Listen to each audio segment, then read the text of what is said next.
집주인들이 호가를 올리자 이런 일이 발생했습니다. 뭐야? 뭔데?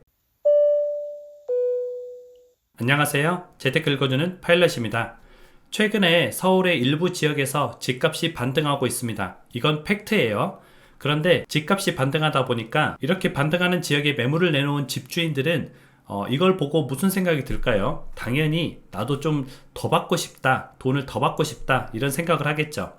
그래서 이런 현상들이 일어나고 있는데요. 우리가 이런 일련의 과정들을 좀 알게 되면은 지금 상황에서 매도자든 또는 매수자든 다방면에서 대처하기가 조금 쉬울 것 같습니다. 그리고 서울에서 발생하는 이런 현상을 잘 알고 있으면 결국은 서울, 그 다음은 수도권, 그 뒤에는 지방 이렇게 번지기 때문에 이 분위기를 우리가 좀 잘 파악하고 있어야겠죠. 그럼 어떤 내용인지 함께 화면을 보시면서 알아보시죠. 집주인들이 호가를 올리자 늘어나던 거래량이 급격하게 줄어들고 있습니다. 원래는 서울 아파트 거래량이 이렇게 조금 늘어나고 있었어요. 그 이유는 가격이 많이 빠지다 보니까 당연히 좀 싸게 나온 매물들은 거래가 되겠죠. 그래서 거래가 좀 늘어나고 있었는데 호가를 올리자 그 거래가 다시 급격하게 줄어들었습니다. 4월에 서울 아파트 거래는 3,181건, 그래도 나름 3,000건을 넘으면서 좀 의미가 있었죠.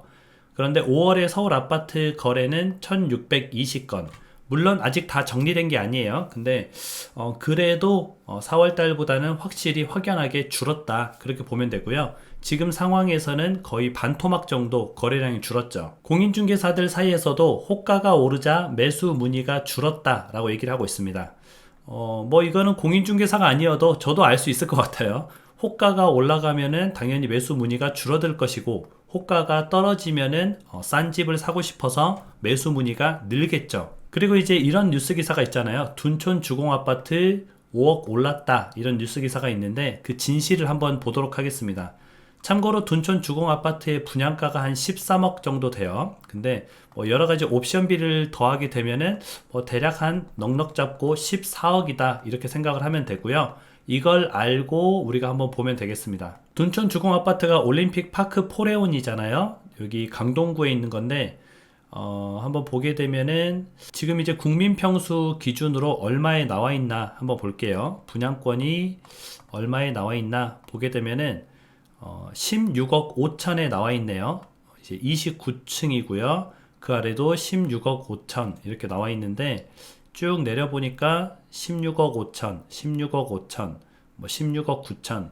가장 싸게 중층 정도 살 수 있는 건 16억 5천이다. 이렇게 보면 되죠.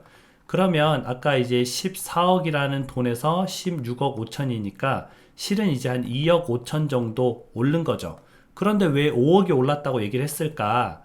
실거래가를 보게 되니까 여기 보시면은 11일 날 18억에 팔렸습니다. 19층이.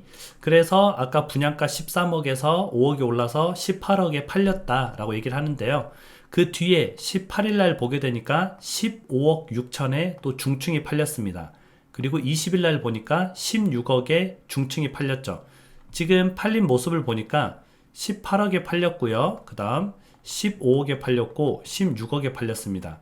그러면 이 추세가 올라가는 추세인가 잘 모르겠어요. 제가 봤을 때는 올라가는 추세는 아닌 것 같아요. 그리고 현재 나와 있는 매물도 16억 5천이기 때문에 18억으로 올랐다라고 표현하기에는 조금 그런 감이 있죠. 그래서 이제 5억이 올랐다 이렇게 말을 하는 것보다는 5억이 올랐다가 지금 다시 가격이 조금 빠져서 한 2억 5천 정도 오른 상태다 라고 보는 게 맞을 것 같습니다. 지금 16억 5천에도 중층 좋은 데를 살 수 있는데 굳이 내가 18억짜리를 살 이유는 없잖아요. 지극히 평범한 사람들이라면.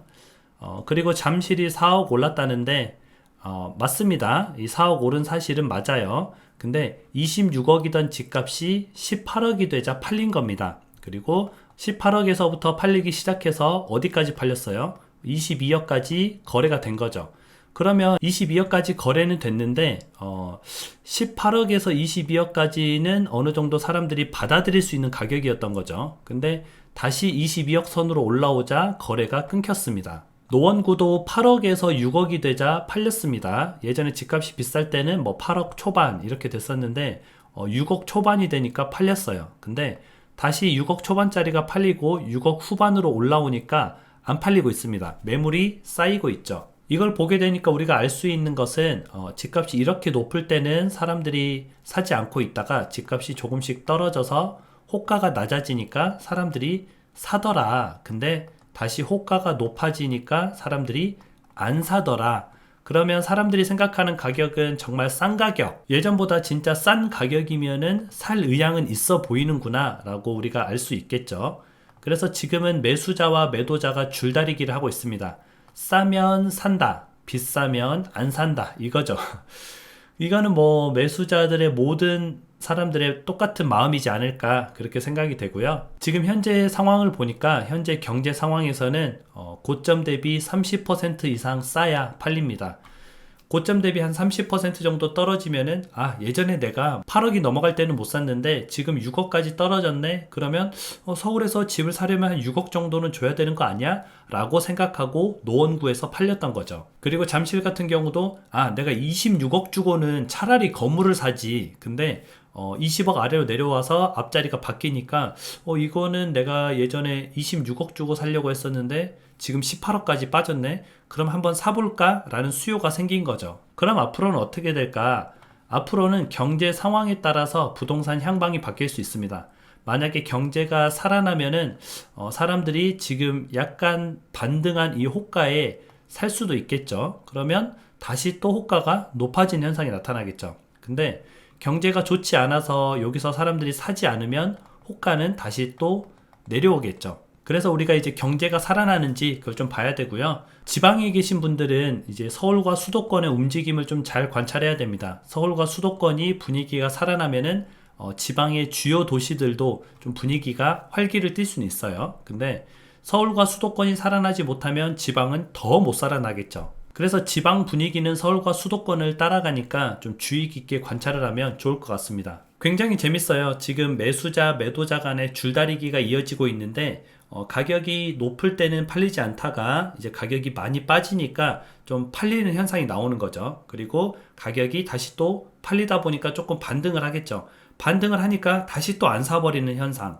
과연 누가 이길지 저도 좀 귀추가 주목이 되는데요. 여러분도 이렇게 같이 한번 상황을 지켜보면서 우리가 좀 좋은 선택을 할 수 있었으면 좋겠습니다. 여러분 행복한 하루 보내시고요. 그럼 다음에 다시 만나요.